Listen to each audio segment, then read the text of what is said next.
આવતા દિવસોમાં મકર સંક્રાંતિનો તહેવાર છે અને આ તહેવારને ધ્યાનમાં રાખીને એકતા યુવક મંડળ દ્વારા 500 જેટલા બાઇક સેફટી ગાર્ડનું વિતરણ કરવામાં આવ્યું હતું।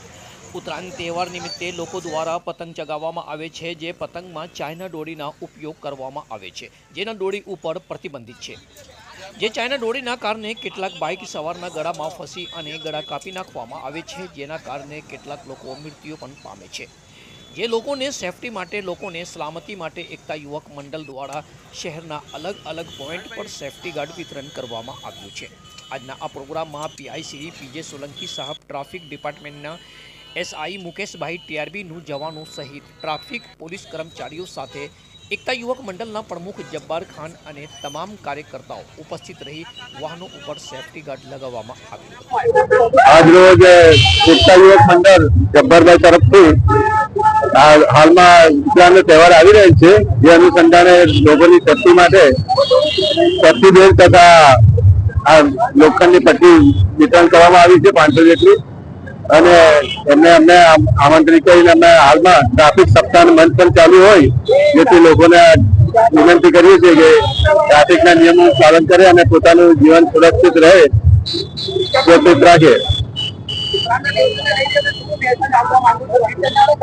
આ લોકો સેફટી બેલ્ટ પહેરે અને કાર જે આપણા ઘોડાથી બચવા માટે તાર બંધાવ્યા છે એનો ઉપયોગ કરે અને પોતાની જીવન બચાવે, એનો અમે આગ્રહ કરીએ છીએ અને જબ્બારભાઈનો આ કાર્યક્રમ રાખવા બદલ એમનો ખૂબ ખૂબ આભાર માનીએ છીએ।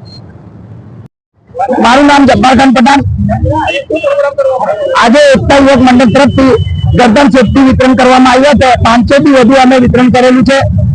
આપણા ટ્રાફિક શાખાના પીઆઈ અમારા સાથે હતા, એસએસઆઈ મુકેશભાઈ દરેક વાહનવાળાને રેતીને અને સેફટી લગાવવામાં આવી છે કે ભાઈ આપણે માંજાથી બચે, ગરદન કટવાથી।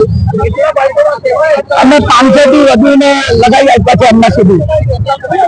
અને રઘુકુલ પોઈન્ટ, એક Bismillah T centre, power house પાસે અને બીજું આ ઋષભ પેટ્રોલ પંપ પાસે હમણાં ચાલે છે હાલ ફિલહાલ કાર્યક્રમ। અમે મેસેજ એ આપીએ છીએ કે આપણી જાન બહુ કિંમતી છે, આપણે વાહન પર નીકળે છે ઘરેથી તો આપણા ઘરવાળા વાહન જોઈએ છે કે આપણે ઘર ક્યારે આવશે, તો આપણે સુરક્ષિત રહો અને સારા રહો। और ચાઇના માંજાથી સાવધાન, કોઈ પણ વ્યક્તિ ચાઇના માંજા નહીં વાપરે કે જે એનાથી પશુ પક્ષીને બી નુકસાન પહોંચે છે ને એ લોકો બી નુકસાન જખમી થાય છે। એટલે માંજા રોડ પર હોય, ગમે ત્યાં હોય, આપણે ઉચકી લે અને એને કચરામાં નાખે, નહીં તો એને જલાવી દે, એવી અમારી અપીલ છે જનતાથી। જય હિન્દ, જય ભારત।